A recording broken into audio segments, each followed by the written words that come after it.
Hi, everyone.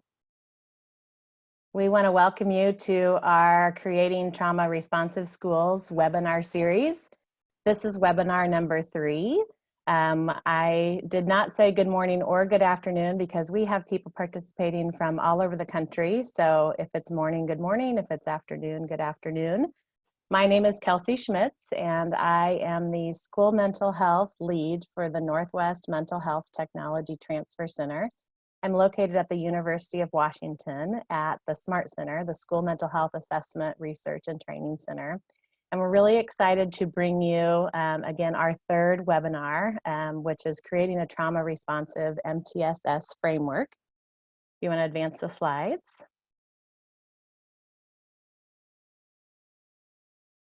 So we have a disclaimer. Our project is funded by SAMHSA, the Substance Abuse Mental Health Services Administration. The views, opinions, and content expressed in this presentation do not necessarily reflect the views, opinions, or policies of the Center for Mental Health Services, the Substance Abuse and Mental Health Services Administration, or the U.S. Department of Health and Human Services. Next slide. As a reminder, we are now halfway through our Creating Trauma Responsive Schools webinar series. Our next session will be on March 18th, and it will focus on Trauma Responsive Schools Implementation Assessment Tool. If you want to register for that one or any of the other webinars, you can do that in the link below. And if you want to watch any of the recorded webinars or have access to the materials, you can also get to those in that link. And Megan, my colleague Megan from the SMART Center, may also be posting links for you in the chat box. Next slide.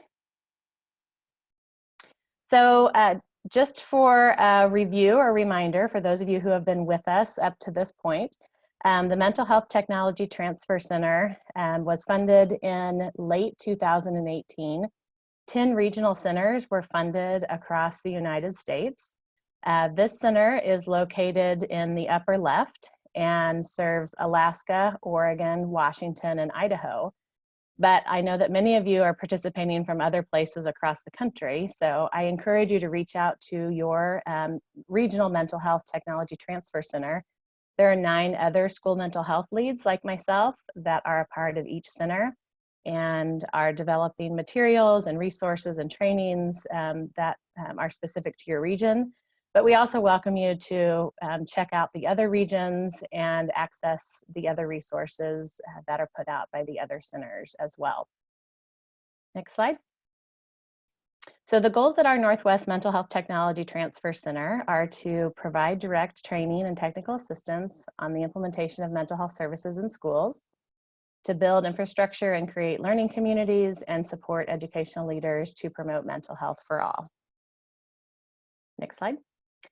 This is our mighty team. That's me. I'm the mental health lead. Megan Lucy, who's my colleague, and Eric Brenz, who's our project director. And then finally, just a reminder that in addition to this webinar series, we have many other resources that you can access from our website. You can get to it, the link there. Megan can also put that in chat for you so it's easy to access. And then if you want to stay up to date on our upcoming trainings and resources and anything else that we create or think is important to push out to the field, we would just welcome you to join our newsletter. And we're now on social media, so if you tweet or you're on Facebook, we would welcome you to connect with us there as well. Next slide. And finally, again, if you've been on these webinars before, you know that we are required by our funder to do evaluations. And at the end, you'll get a link that will take you to an evaluation. We always have a little lower response rate when we host these online events. So we would just really encourage you to take just a few moments to give us your feedback so we can help communicate to SAMHSA the type of support that people are really needing and interested in. It's voluntary and anonymous, and we will end just a few minutes early to give you a chance to fill out those evaluations. If you have questions, we encourage you to use the Q&A box below. Megan and I are going to monitor those, and we can break into our presenters if it seems like we need an urgent clarification, or wait for a natural break and ask the questions that you may have. If we aren't able to get to your question, our gracious colleagues are more than willing to follow up with any additional questions that you may have. Next slide. So at this point, I'm going to turn it over to our guest speakers today, Vivian Villaverde and Pamela Vona, who are at the University of Southern California, and they'll tell you a little bit about the work that they do and the roles that they play, and we'll let them take it from here.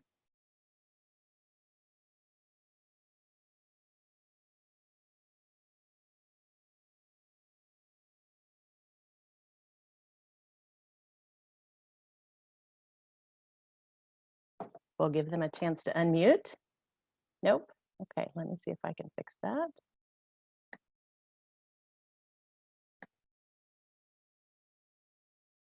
Okay, stay with us. We'll get them on in a minute. Oh, there they are. You have to unmute us. You're unmuted. Oh, okay. Oh, right. Yeah, we couldn't control it. We couldn't unmute ourselves. Okay. All right. So let's get back to the slide we were on. And I will start by introducing myself. I'm Pamela Vona, and I'm from the Treatment and Services Adaptation Center for Resilience, Hope, and Wellness in Schools. This is also a SAMHSA-funded initiative. And our center has been funded for about 20 years now by SAMHSA. And originally, when the work of our center began, we were really focused on developing what are now some of the most commonly used mental health interventions for trauma for the school system.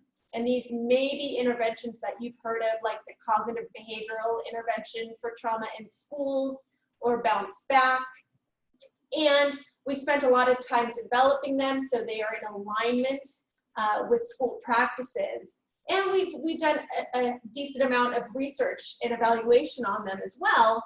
And we found that they are absolutely effective at ameliorating signs and symptoms of trauma in students. But what we've realized over the last couple of years is that these programs are most effective, and our students in these groups have the most optimal gains when these practices are embedded in a school system that is trauma informed.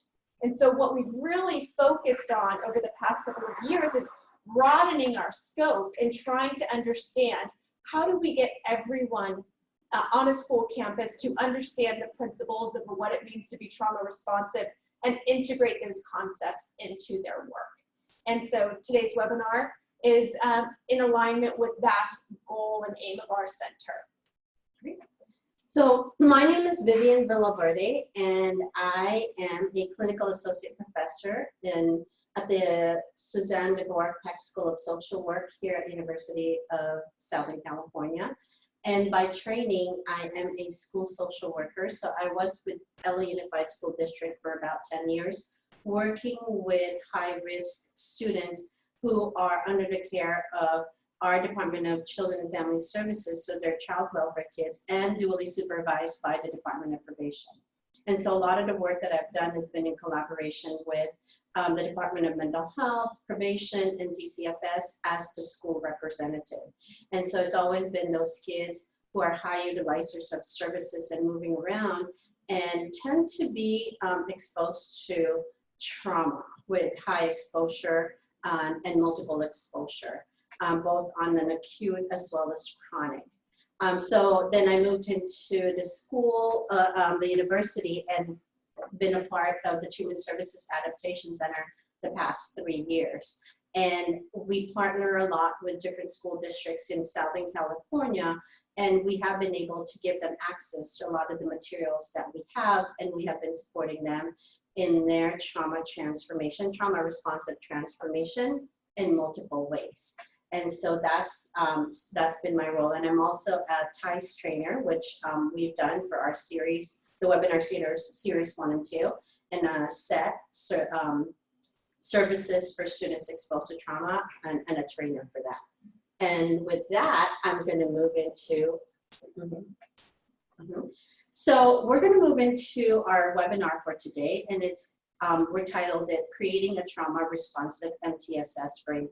So just to give you a little bit of a background, we currently are conducting a learning collaborative with the California Department of Education. And we have partnered with a handful of school districts locally, locally meaning California. And we have been discussing and exploring the alignment of what is the alignment of the MTSS framework with the trauma principles, as well as what the 4 R's that we talked about in tier 1, which is the being able to realize, recognize, and respond to trauma in order to avoid re-traumatization within the school system. So today we'll talk about that, and we'll share some of the information and some of the things that we're learning in terms of that alignment. Okay. So why a trauma responsive MTSS? For those of you who have attended webinar 1 and 2, this particular illustration is familiar because, again, we're looking at childhood exposures, ACEs, the adverse childhood experiences, as well as trauma experiences, whether it's chronic or acute, and we're looking at the proximal outcomes. So right now, what is known is that it does lead to poor academic performance, emotional difficulties, as well as social impairments. But what is even more concerning are the distal outcomes, which is then again looking at the original ACEs studies, which links all that experiences to poor chronic health problems, negative health problems, as well as lower employment, which makes sense because of the proximal outcomes with their academic learning and achievement. And then, of course, higher rate of incarceration. And I think we are more and more aware in terms of the increasing problem that we have with school to prison pipeline.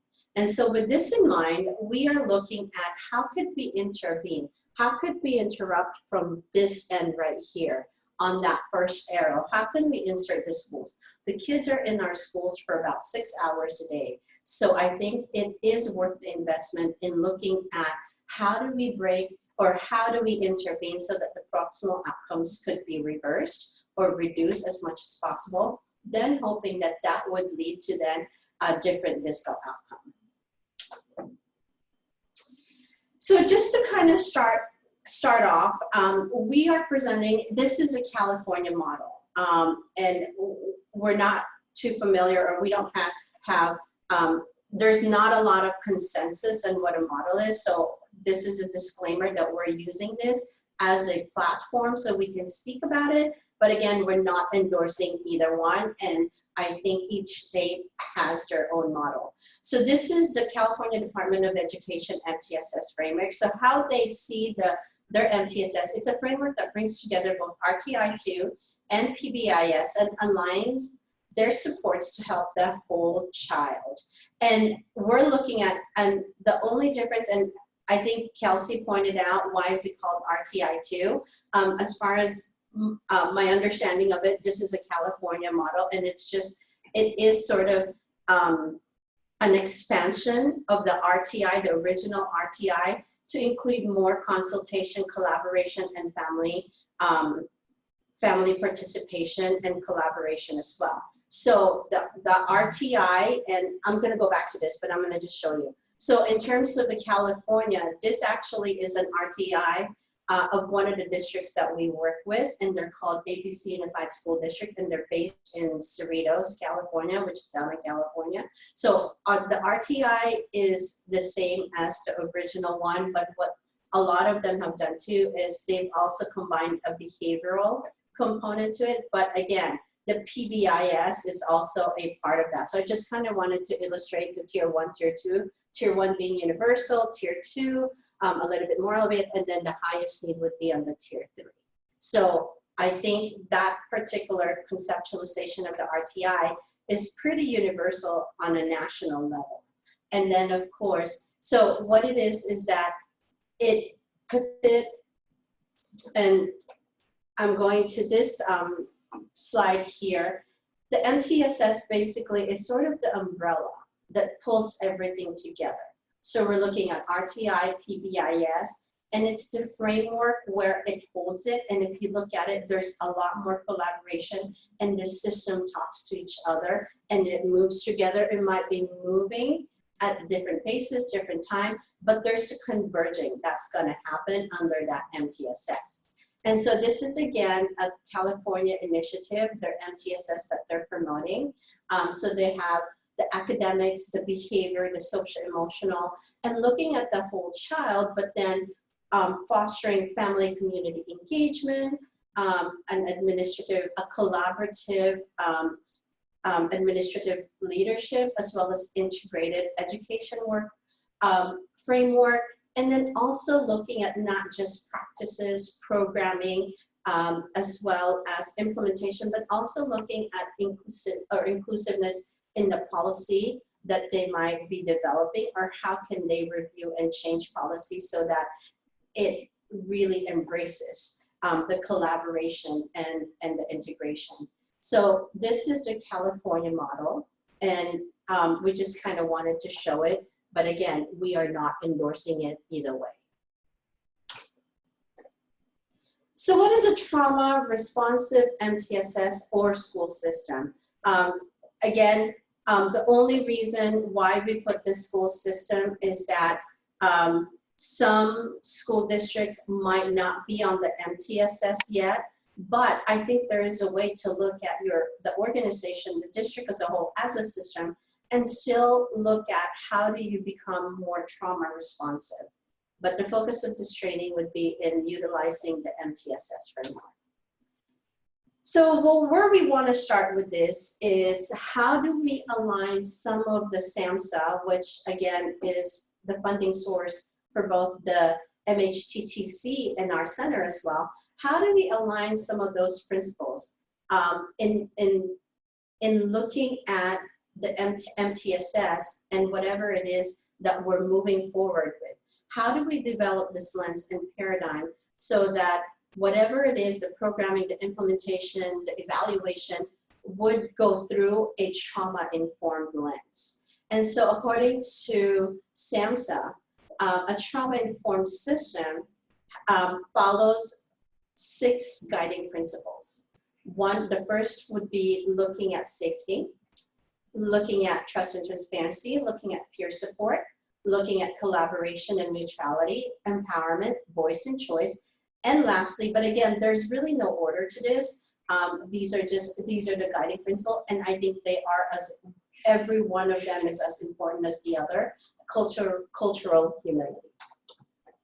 So let's start with the principle of being trauma responsive system and looking at safety. So when we say safety, or when SAMHSA mentions safety, they're referring to physical safety, psychological safety, access to support, and modeling of the calm behavior. So we have to look at the environment. Are we looking at the classroom environment? Are we looking at the campus environment? Or the actual sort of the intangible part of that campus environment, as well as psychological safety? So are we considering all the different aspects of that as we move forward? Is it welcoming?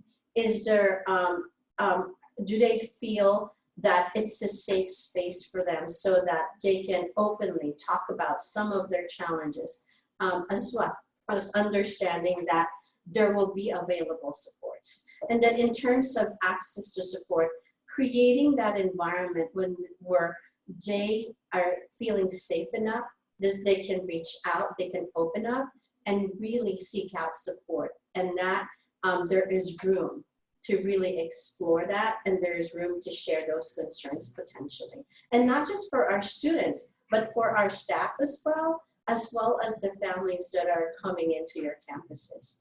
And then again, one of the things I think that's really important is understanding the importance of every single person in that organization or systems or district understands and are also able to model and foster that calm and safe environment. Okay. The next one would be understanding the principle of fostering peer support. Positive interactions between students are encouraged and acknowledged by staff member. How do we support this? How do we nurture this? How do we encourage this? And then students are given opportunity to practice appropriate peer interactions, and staff members recognize one another's personal strengths and are able to collaborate and model that collaboration. So I think fostering that adult peer support will nurture that student peer-to-peer support as well. So I think we need to look at how we're recreating that kind of environment so that one, we're fostering among staff, among each other, which again strengthens the work that we're doing, but then also how do we model it and foster it within the student population. The next principle that we want to highlight is trust and transparency. And this is looking at not only the classroom, but the entire school, but the district as well. We're looking at, are the expectations clear? Is it predictable? Is there a routine that everybody is aware of? And if there's any changes at all, there's ample time to communicate that, and so that everyone is prepared. Even when we're looking at crisis, is there predictability in terms of the response of the school, the response from the district level as well? And looking at consistency, no matter who might be in, who we're responding to, whether it's a student, a particular student that's familiar, or students that's not familiar, or the families. Is there consistency in the policies, in the procedures, and how we react to situations that arise, whether it's on campus or in the classroom? Okay. And then the next one is collaboration and neutrality. Is there real partnership? Is there a leveling of power? Is there meaningful shared decision-making that takes place within the campus or within the district? And what we want to really highlight when it comes to collaboration and neutrality is, does every single staff, whether it's credentialed staff or non-credentialed staff, is there mutual participation as well as input? I think that's one of the things that we have discovered doing our TIES training in person at different campuses, is that some entities might feel left out and not part of the decision-making power, or does not have the strong enough voice to let, I think, administrators know what they might need in order to move along with the rest of the team. And so that's the kind of thing that we want to look at. Security staff, cafeteria staff, having the same sort of input and voice, and also for not just administrators, but the entire school to know that if we are going to transform and become more trauma responsive, we have to make sure that we're not leaving any one of those groups behind, that we all have to transform together, okay? And then another principle that we want to highlight to consider as you're moving at looking at your MTSS, as well as becoming more trauma-informed, is empowerment, voice, and choice. And this, again, does not only speak to the student, but it's everyone within that system. Is there ample opportunities for success? Are we providing the space for that? Are we engaging stakeholders and everyone in the system to engage in the decision making? Are we encouraging students to identify their own resources? And are we acknowledging success, however small they are or how big they are? Again, as we look at this, we want to look and again focus on students, but we also want to extend this to the families as well as the individuals that are part of that system.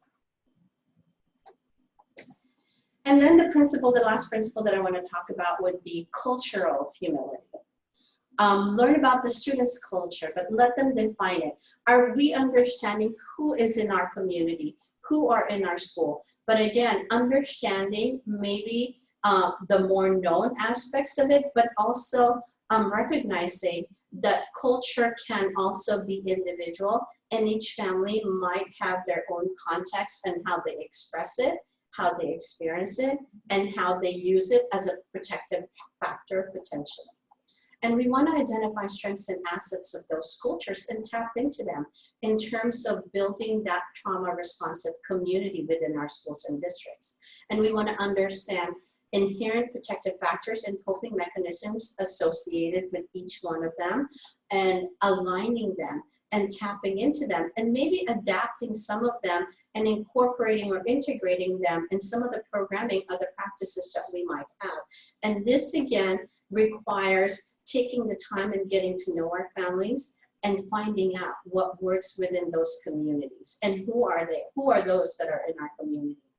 And then lastly, being aware of our own biases and its manifestation.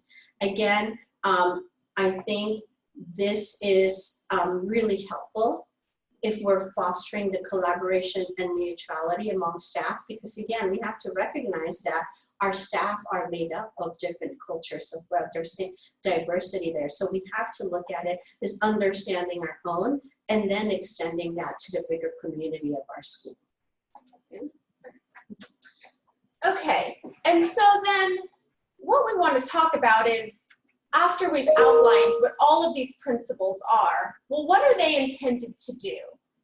If we're engaging in practices and have policies that highlight and facilitate those different principles, what ideally will happen?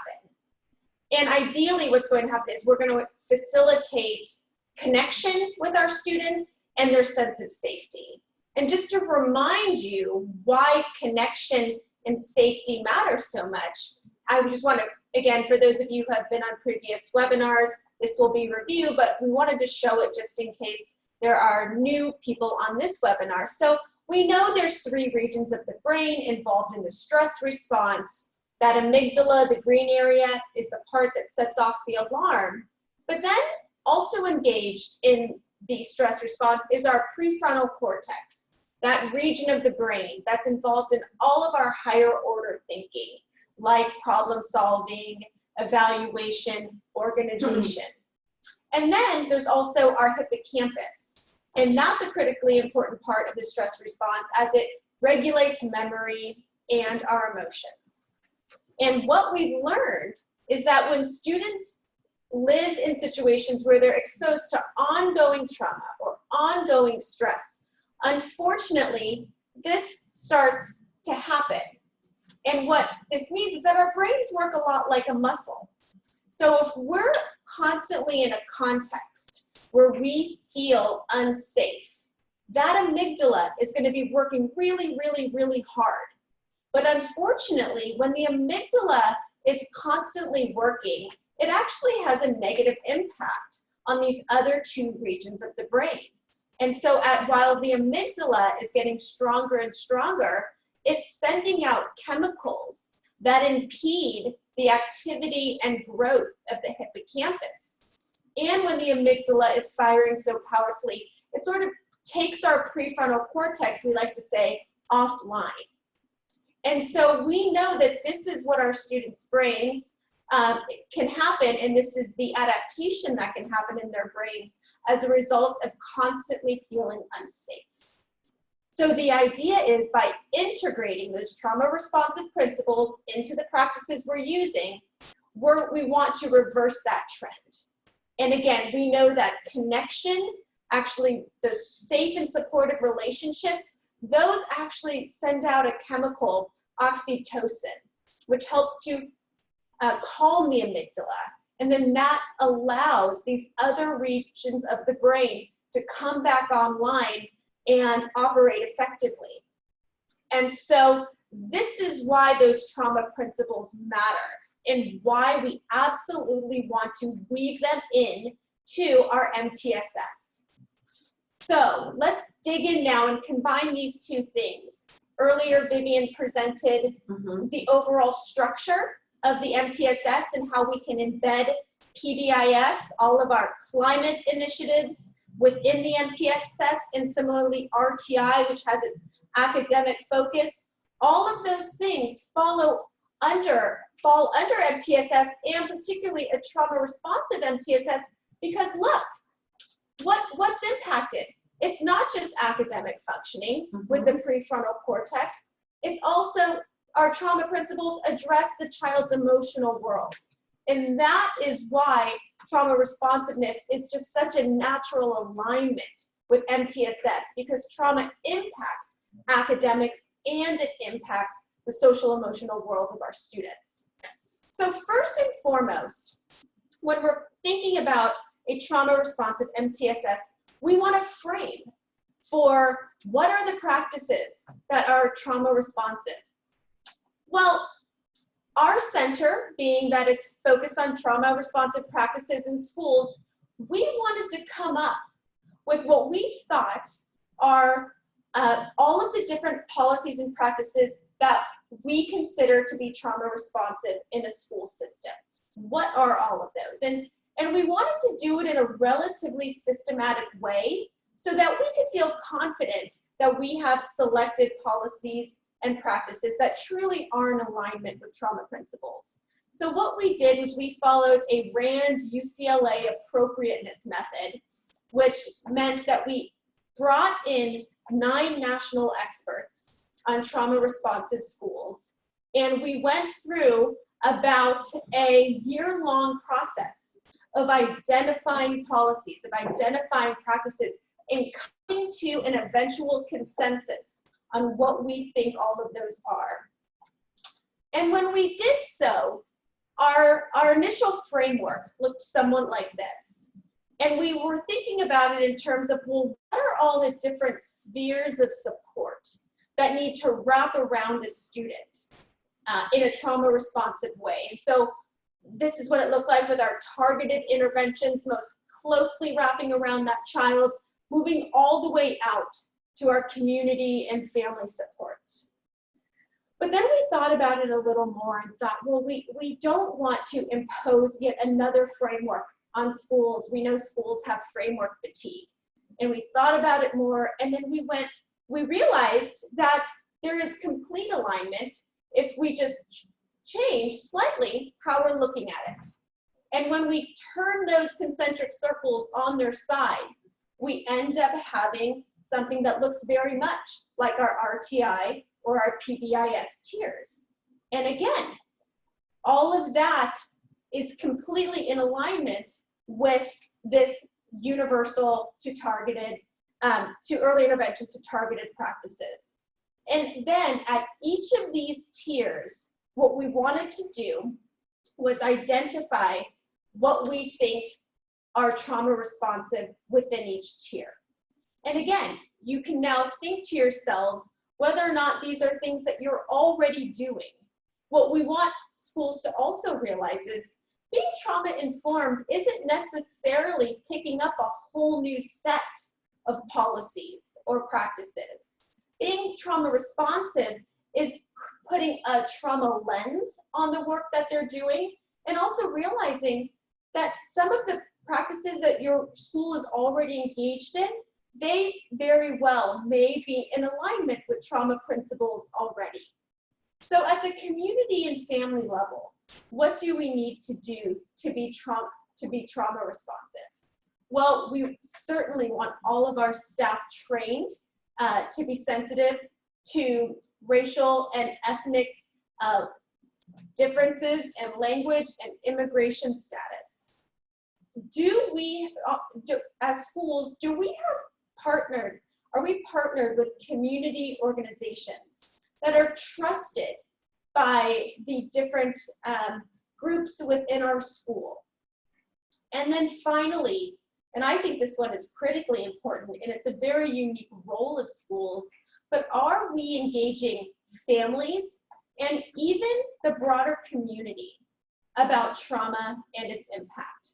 Because we know we've got those students for 6 to 8 hours a day, but then they're going to go out and they're going to be in the community and be with their families. And how can we make sure that there's some consistency across the different environments they're in over the course of a day? And then we think about things, again, at the school safety level and how we're preventing traumatic and stressful experiences from occurring on campus. So if you're doing a school climate assessment, that is something that absolutely aligns with the trauma-informed principle of safety. Having clearly defined school-wide behavioral expectations, well, that absolutely aligns with PBIS practices. Mhm. Do kids feel like there's adequate supervision? What is your threat assessment strategy? How often are you reviewing your threat assessments and updating your approach to threat assessment? What bullying prevention practices are you currently engaged in? Again, that we want to enhance peer support. And so certainly these bullying approaches. So I'm just pausing, real quick regarding this. So everything that Pamela said, it's definitely aligned with RTI, with the PBIS, but I want you to imagine looking at all the principles as you're assessing each one of these. Are you looking at it from a safety principle? Is it a safety, the six principles? Are you looking at that as sort of the lens as you review, reassess, and realign safety, predictability, peer support, collaboration and neutrality, as well as cultural humility? I know I didn't mention all of them, but you can see where those 6 principles can be at play as you're looking at all these different programmings or things that are already in existence at your campuses, but you're reassessing to see how trauma responsive they are using those 6 guiding principles. Thank you for that. I'm sorry if I skimmed over that, because that really is the essential point here. So I'm glad Vivian emphasized it, which is when we were putting this model together, our central aim was to say what policies and practices align with those 6 principles. So everything we've tried to include here comprehensively, we vetted them for their alignment with those principles. So thank you for making that even more clear, Vivian. This one came out in our evaluation as so critically important. And the more I go out and work in districts, the more I hear this, that we need supports that are specific to our school staff. So what are we doing on our campus to build awareness around the concepts of compassion fatigue and secondary traumatic stress? Are we creating opportunities on campus for our staff to support one another in ways that are trauma responsive? So again, that principle of peer support. And what resources are available on and off campus for our staff who are working with trauma-exposed students? So we know that all of these trauma-informed principles, they're not just for the students. They're also for how the staff engages with one another and their own sense of physical safety and psychological safety as well. That is critically important to be a trauma responsive system. Mm-hmm. And just to support that, I think it is such a hard job to build capacity. But if we're not building capacity amongst each other, who are, sort of have the task of supporting our students, we're not going to be successful in building capacity for the rest of our community. That's right. That's right. And then we know there are practices that are really specific to trauma that schools can implement at that tier 1 level. So universal practices are something like, are all of your staff trained to be able to effectively provide support to students should a traumatic event occur on campus? Are your staff universally trained in that? Have we created discipline policies that understand and take into account the impact of trauma on behavior and academics? Another critically important one, and I think we see examples of this every day in the news, unfortunately. What are we doing with our security and our police on campus? What are their trainings like? Have they received information about the impact of trauma on student behavior? And are they trained to de-escalate situations in a way that avoids re-traumatization of students. So I think that's critically important. And there's a lot of great information on restorative practices and the impact that that can have on school-wide climate. So this would also be a strategy, if you're using it, that absolutely aligns with trauma responsiveness. We also know that there are specific things that we could be doing within the classroom setting itself. So has it adopted a social emotional learning program or curriculum? Of course, our teachers are always mindful of setting up safe and calm classrooms, but are they doing so with an understanding of trauma, and in particular, trauma reminders, and the importance of psychological safety? And then when we're working with students at an academic level, how are we taking trauma history into consideration when we're going through the IEP process? All right, and then finally, we're up to those. So really, those bottom 4 tiers, those are really all tier 1. So that's a lot we can be doing at the whole school level. And really, these top 2 tiers are, as you know, in alignment with PBIS tiers and RTI. These are our early intervention. And so when we're doing health assessments on campus, are we including any sort of screening about trauma or ACEs? And I know there's going to be a big movement towards incorporating ACEs into screenings. In fact, here in California, our Surgeon General is moving toward mandating screening for ACEs in schools. But that's an important conversation to have about how we can do that well and effectively and use that information in a way that's supportive to students. And so I know that it's happening here, and I believe it's happening in other states. So it's something that may be on the horizon that we need to be thinking about. And then finally, if we're doing those assessments and we're identifying kids who may be symptomatic at a mild level, who we know have significant exposure, do we have staff that are trained in evidence-based interventions for trauma that can be delivered in the school setting? But I want to make the caveat that training is not enough. There actually has to be a policy in place where that school-based clinician or counselor actually has the time and resources to be able to implement the intervention effectively, and that there is buy-in across the school level for those individuals to be able to implement these groups effectively. I just wanted to add, I know we're also aware that some schools and resources are different for each district, and some of them might not be school-based. And so we don't only have to look at the school-based services that are in-house. We have to also look at who are we partnering with. And if we are partnering with them and they're bringing their services to our campuses, are they trauma-informed as well? Are they in alignment with what you're trying to do and how you want to transform your district or your schools into becoming trauma-informed? If you're giving them access and there's full collaboration and partnership, and they have access to your students and to your campuses, I think it's worth having that conversation if they are on board and they're going to be able to align it and be trauma informed as well, or trauma responsive. So that's one consideration.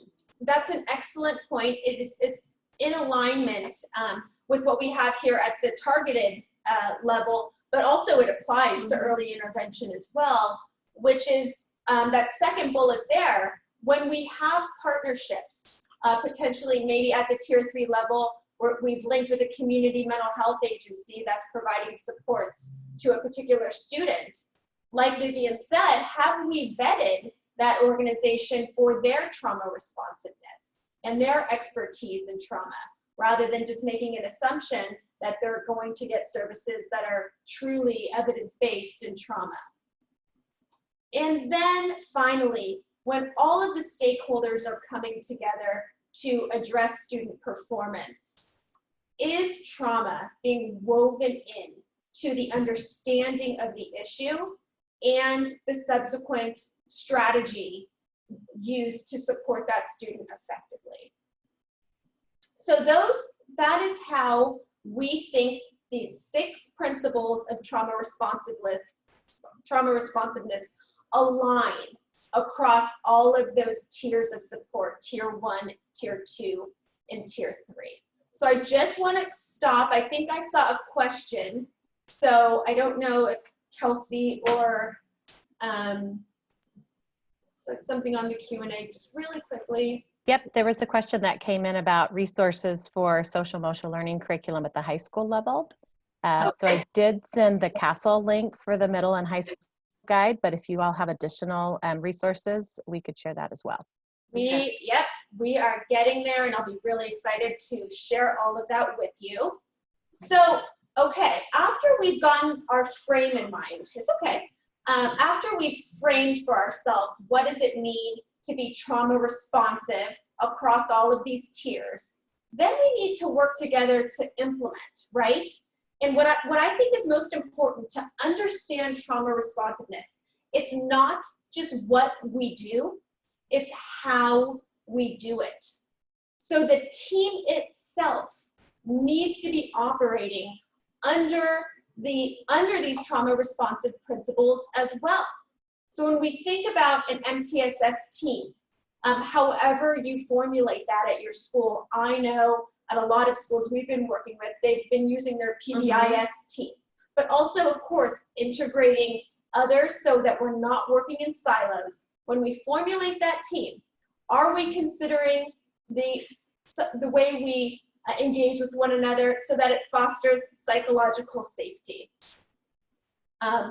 Are decisions made in a clear and transparent manner?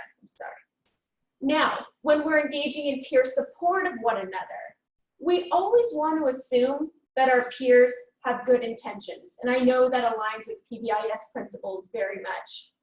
And are we often recognizing one another's strengths, interests, and contributions? So it's not enough that we do this directly with the kids. It's critically important that this becomes the climate of the MTSS team itself. Are the teams multidisciplinary and at all levels of staff, so that there may be people on campus who are maybe not considered, they don't have as much power, but are we bringing in paraprofessionals and their considerations and their interpretation of things that are happening on campus and how climate and their perspective on the school climate and how it can be improved. And that's very similar to the empowerment piece as well. Making sure there's marginalized voices on campus, including students, including parents, maybe even including community members. Do they have a voice? And then finally, engaging with one another in a way that is also has cultural humility. Mm-hmm. I just kind of wanted to, I like what Pamela said, and I wanted to reiterate it in terms of, we're not asking you to form another group that would be another team that would be your trauma responsive transformation team, but really look at what you already have. And are all of these principles really in existence, in alignment, or is it integrated, or are they able to incorporate this lens in what they're doing, and really making them aware of how all of this can be embedded in everything that you're going to be doing. And again, there's such thing as work fatigue, and so we don't want to form, we're not necessarily endorsing forming another team, but really looking at what you have and how can you make sure that they are being guided by those 6 trauma principles. Right. So we had the question about resources earlier, and so this is a tool that we want to briefly present right now. And so, as I mentioned, when our team was developing the trauma responsive school framework, all of those tiers that we just walked through, we were doing so because our intention was to develop a school self-assessment to help schools get a sense of how they're doing across a variety of domains. So we partnered with the National Center for School Mental Health in Maryland to create the Trauma Responsive School Implementation Assessment. The assessment is on the School Health Assessment and Performance Evaluation website, the SHAPE system website. And all school districts, public school districts, are already pre-populated into the system. So the registration process is quite simple, but we're certainly available to support you if you do not have an account on the SHAPE system yet. And so there are a number of assessments on the SHAPE platform, but in our trauma responsive schools implementation assessment is one of them. And so what you'll see is that the screenshot here shows you the different domains that we just stepped through, right? We talked about whole school safety planning. We talked about whole school trauma programming. We talked about classroom strategies. So what you can choose to do as a team, as a trauma responsive MTSS team, is go on and you can take these surveys one at a time. Say you've decided as a group using mutual decision making that you want to focus on classroom strategies. Well, then you can go in and take the survey and just focus on that. If you want to get a sense of the overall breadth of your trauma responsive policies and practices, then go ahead and take all of the domains at once. And so this is an example of what it would look like. If you clicked on the whole school safety planning, you get one question at a time, and you're rating it on a scale of 1 to 4. And then what we're proud of, I think, well, not most, but one thing that we're particularly proud of is that this isn't just an assessment that's going to give you a numerical score without giving you any explanation of what that number means, and more importantly, what you're going to do next after receiving a particular score. So what we've tried to do here is, first of all, define each of the indicators within the domain that you just completed the assessment on. And for those areas where there's a particular need, where you may not have much happening in the way of that area, this feedback report that is tailored to the responses that you just gave, you'll get some concrete recommendations for what would be helpful to move that forward for you. And in addition to that report itself, you can see that the next page after the report is a strategic planning guide that in your MTSS team, you can utilize to create some benchmarks, prioritize the work, and start thinking about how to move specific practices forward. And beyond that, we actually have a resource library on here. And so for each domain, what you can do is when you click on that domain, you will see a comprehensive implementation guide. And what we've done is, with national experts, we vetted as many as we could find the practices that align within each of those domains, and we've given you concrete steps for implementing them moving forward. And so to that example, the question that came in earlier, what are some SEL practices? If you click on the classroom climate domain, all of the resources that we vetted are available in the resource library. So you can click on those resources. Similarly, if you said, well, I want to focus on early intervention, you would click on that tab, and all of the resources that we found are auto-populated there with a guide that gives you information about each of those resources and a recommended strategy for implementing. But of course, we know there isn't just one implementation strategy, and of course, we invite you to tailor that for your school.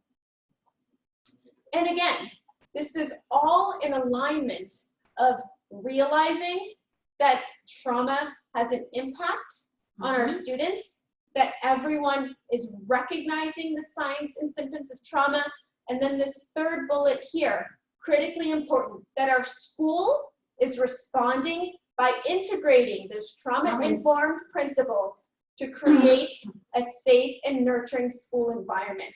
So again, you can see the complete alignment with our PBIS tiers, and we know the impact, the related impact that it has on the RTI as well. And of course, this is really in the interest of making sure we are not re-traumatizing some of our most vulnerable students. And again, the overarching trauma responsive paradigm shift is we're moving away from this student has a problem. What's wrong with them? They're not doing well. They're not doing what they're supposed to be doing, to what is going on or what has happened. Yeah, and we want to emphasize in terms of, I think if we keep this lens on an individual basis as the individual practitioner within that school system, that's too much of a burden. And I think we're never going to be able to move from our Band-Aid system of approach in addressing situations, but rather creating a different, a system that would create a bigger change. We need to look at it from that systemic perspective as a whole. How do we move from looking at it from that individual responsibility that there's something wrong with the student, but rather the entire system looking at what is happening to you and how can we, as an entire village, create an environment where we could find out what is really underneath and support and make those changes as we go. Okay. So, evaluate. Yes, so looking at evaluation, so the next component would be looking at how are we looking at all the programming, the changes, and how are we tracking them? Again, looking at MTSS, one of the more important component of it is being able to look at, how do we know and how do we collect data in terms of, is it working? All the work that we're doing in the framing and the implementation, is it really working? And this really pushes and really encourages the data tracking and also evaluation component of it so that we can review and revisit what we're doing. So when looking at trauma responsive metrics, one of the first things I think that would be really, really good is to kind of look at what are we using already, what's in place. And I think Pamela talked about the TRS-IA, that is potentially one of the things that you could use. But again, we're not endorsing a particular one. We want you to look at what you are already using and how can you use those even more strategically to really collect the data for some of the programming and implementation that you're doing. So looking at the academic, behavior, social, emotional data, and that includes too the attendance data that you already have. What tracking system are you using? And then again, looking at PBIS evaluation tools, and we recognize that Swiss is sometimes embedded in your PBIS, but we've also talked to other districts and they're using other metrics to track their discipline and behavior data. And then looking at your CHIC survey and what other tools do you have and what other tools are mandated by your state. And I think this is the uniqueness of this MHTTC webinar, because a lot of people from different places have access to it. So each state might have their own different mandates on data collection tools. In terms of more trauma-focused metrics, ours, the TRS-IA, again, that is free. It's in the public platform. The only difference is your school or your district will have to create an account, but it's there. And then there's also one called Trauma-Informed School Environmental Scan. Pamela, do you mind talking about that environmental scan a little bit more? Yes, so this is a really great tool. It was developed by colleagues of ours in New Orleans, in particular Stacy Overstreet, who's a leader in the trauma-informed school movement. And what they have done is they've created an environmental scan that very much maps on to the 6 principles that we presented earlier. And so for each of the principles, there's about 7 to 8 items that you can go around as you walk through your school and get a sense of how are we doing in the area of cultural humility.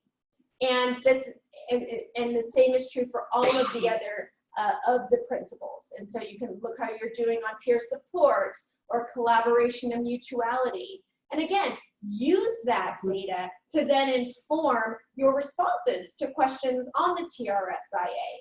The other thing I want to say is that, again, how you evaluate matters as much as what you evaluate. So again, are we evaluating using trauma responsive principles? So when we're completing these assessments, are we weaving in the community? Are we weaving in student voice? Are we weaving in parent voice? We cannot truly assess our trauma responsive efforts unless we're doing so without the voice of everyone on campus who's impacted by it. So again, are we evaluating along the lines and following trauma responsive principles as we do that? And one of the things that I really want to, I apologize, my throat's drying up. One of the things that we want to stress too is that are we also collecting data and evaluating our own staff? Because I think if we're going to embark in this journey and this work, which is intensive, are we looking at how are we going to be able to support our own staff as they do the work? And so there are two evaluation tools that you could use. There's the compassion fatigue survey, that's more on the individual level. And we're not encouraging the use of it so that administrators can collect it, but you can actually use it for yourself so that you can also make a plan on an individual basis. And how do you fortify yourself and how do you address your own needs as the staff, and collectively maybe develop some supports and some programming that would continue, that would organizationally support each of the staff in order to engage in the work. And then there's another survey that's just been recently developed. There's actually a secondary traumatic stress organizational survey that's been developed so that you can look at the entire organization and the awareness in terms of the stress level and the responses and the supports that they have for their employees and the staff. So that's called the SCS organizational level. And there are many others out there, but I think just like Pamela has said, we need to be intentional in how are we combining some of the pre-existing evaluation tools that you have and what the gaps are and how you want to enhance it in terms of your evaluation and data collection.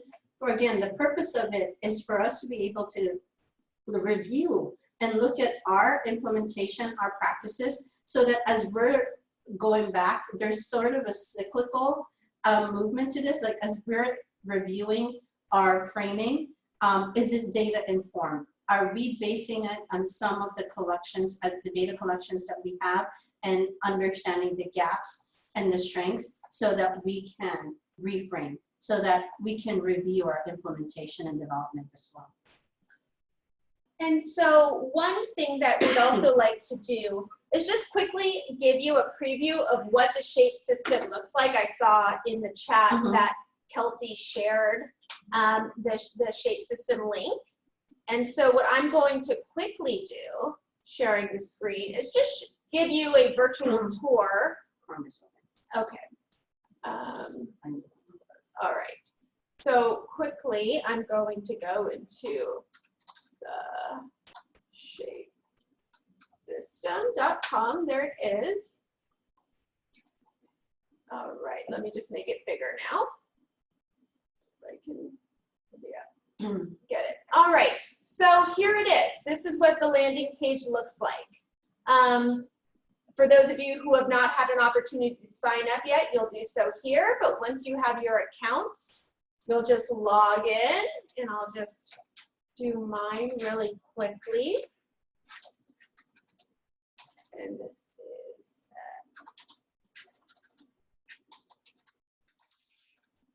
my fingers.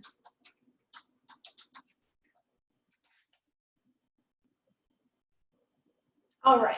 So as I mentioned, there are quite a few assessments on here. And you know, you are certainly, depending upon your school's needs, you know, encouraged to complete all of them. But I just want to point out that you don't have to go through all of these other assessments to get to the trauma responsiveness one. You can completely just jump into the system and choose that assessment if that's what you want to focus on. And so, as I mentioned, you can complete all of these domains at one time, or you can choose to select one because that's what you're wanting to focus on. So you would say take survey, and let's just go in and let's do it as if we're not doing so great on things. So there's really no approach here. There's no approach here. This is one of our shorter domains, and nothing here.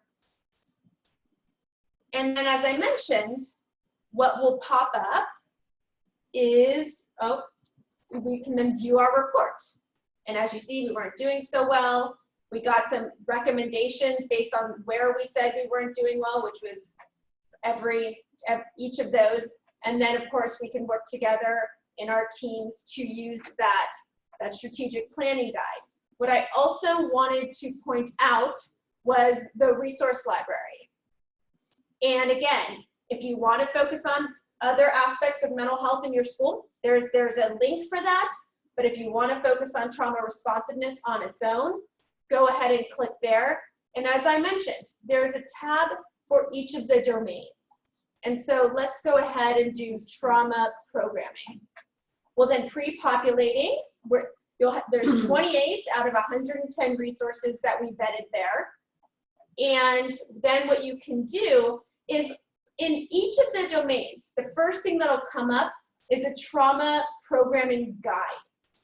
And again, what it does is it comprehensively spells out what we considered to be all of the indicators within that domain. And then subsequently, for each one, we've identified what we consider to be the best practices as it relates to that domain.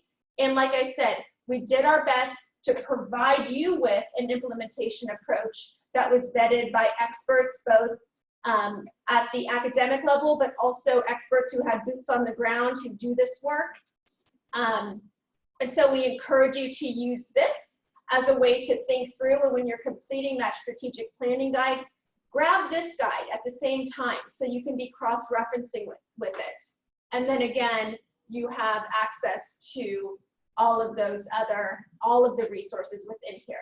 And so classroom strategies, we have a number, creating trauma-sensitive classrooms, discipline. So again, we want to make sure you have resources that align with all of the different domains that you want to focus on. So I want to be able to answer any questions. We wanted to give about 10 minutes for questions before you have a few minutes to complete your evaluations. So please let us know. And we can just quickly jump back into the PowerPoint and finish. And then we can go with, all right, you want to just finish? So as I've said earlier, we looked at the ACEs, adverse childhood experiences and trauma experiences, and where we want to place our schools in that early intervention, catching them during their school age years so that we can really make an impact on the proximal outcomes and support academic achievement, social-emotional wellness, and ultimately school success. And then again, we want that to have that reverse impact on the distal outcomes and experiencing better health outcomes as an adult, stable employment. Again, educational success leads to stable employment. And again, the last thing that we want to do is really impact and lower that incarceration when interrupting the school to prison pipeline. So as we look at the role of the school and why this should matter to us, those who are engaged in the educational system, is because we have these kids in our care for about 6 hours, and this is the best place where we have a captured audience where we can actually make a difference.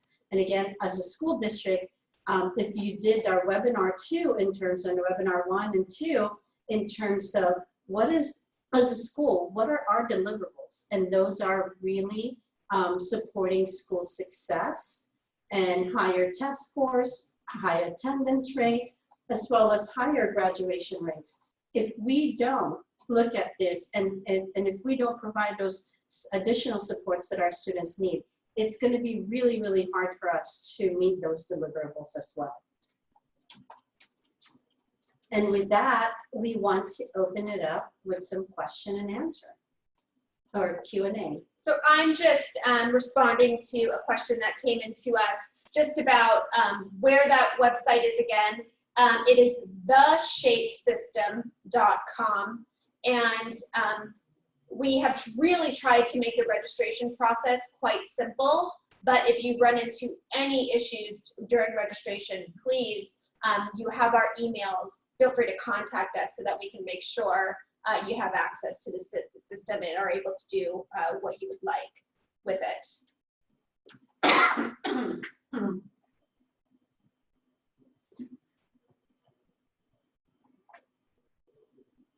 Thank you, Pamela and Vivian. I just want to share a few of my takeaways and maybe give people just some additional time if they're still pondering about a question that they want to ask. So lots of takeaways from this presentation. First and foremost, just there's a lot that we can be doing at Tier 1, and the concept of taking a systematic approach as opposed to trying to think that we can do this one individual student at a time. That there's a lot more we can do with that approach. Also ensuring that partners are trauma informed. So, you know, the community members and programs that are coming into our schools, ensuring that, you know, everyone that interacts with our kids and staff have these same values, that you don't need an additional team.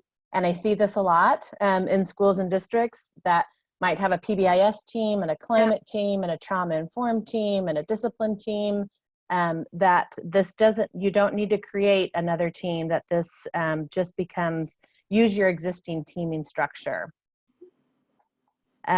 Lots of free resources and tools that are out there for people to access, as well as nice concrete steps that have been created.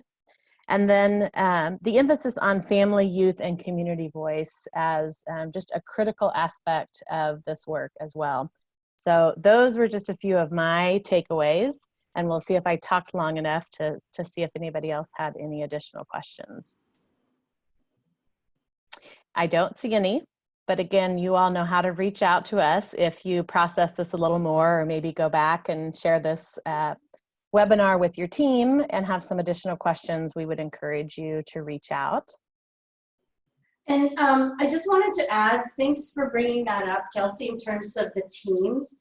I think too, as you're looking at it, whether you have one team or multiple teams, especially if you have multiple teams, I think it's really worth coordinating and collaborating amongst those teams to make sure that you're going to converge somewhere, that there's going to be an intersection somewhere in the future, because if they're only going to be parallel, I think in terms of creating that school district or school, whole school transformation, it's hard to do that when everybody has different mission and vision and goals. So making sure that those multiple teams are going to converge or sharing the same lens, which is as much as possible the trauma responsive lens, would really be helpful in making it converge somewhere in the future. I think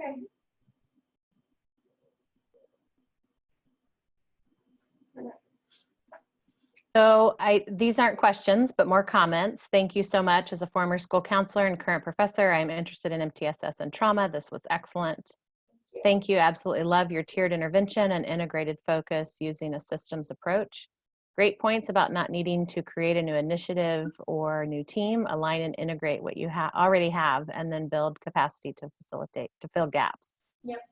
And again, I mean, I think that's why trauma responsiveness is really so in alignment with MTSS because it is that umbrella that addresses social emotional needs and academic needs. You can't address trauma without looking at both because both are impacted by trauma. So it really is that same natural alignment, bringing together RTI and PBIS under one system.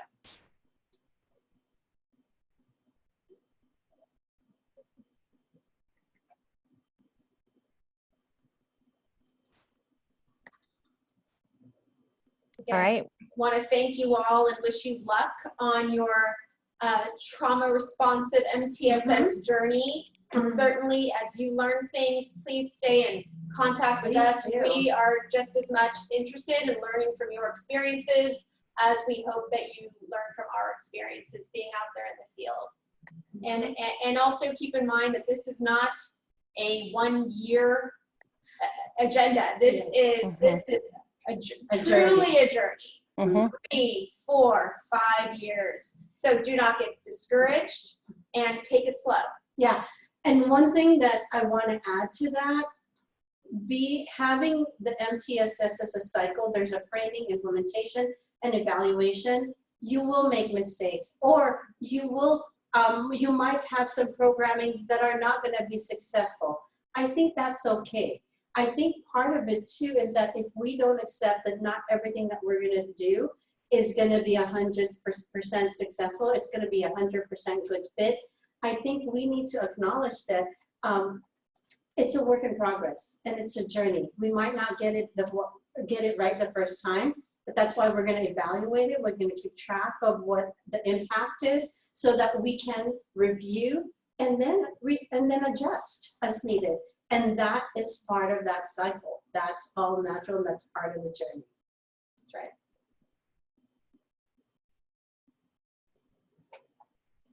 And then I'm moving the slide for you, Kelsey. Yep, and I think Megan has put the survey in the chat box. So given that we have a few extra minutes, we'd like to ask you all a huge favor and share your positive feedback or not so positive feedback. It's really helpful for us to have as a team, and also helpful for us to communicate to SAMHSA what's needed out in the field. So as a reminder, our next webinar will be March 18th. And Vivian and Pamela will be back with us to do a deeper dive into the tool that they talked about today, the Trauma Responsive Schools Implementation Assessment Tool. And give us a few days, but we'll have the recording up and posted along with the other recordings on the registration link and webinar series page. And then again, just the next slide on evaluations. This will also come to you in your follow-up email. And if you listened with multiple people from your school or district, we would just ask your help in making sure everybody who listened fills out the evaluation. And so if you didn't capture it or have time to share that link with everyone that's sitting with you today, you'll get an email in a few days that'll have the evaluation link in it as well. Next slide. Oh, I think that's is that our end? Oh, and then just a reminder of how you can get in touch with us, how you can access additional resources, how you can share what your needs are and get some support and technical assistance. Reach out to myself or Megan, visit our website, sign up for our newsletter, check us out on social media. And next slide. And just a big thank you. Thank you to our participants for taking time to join us today. Thank you for our amazing colleagues, Pamela and Vivian, for their outstanding presentation and sharing the work that they are so focused on there and the resources and tools that they've been creating. We really appreciate your time and all the work that each of you are doing across the country for our kiddos, our school staff, and families. So with that, I think we will just end the webinar here and look forward to talking with you in March. Thanks again.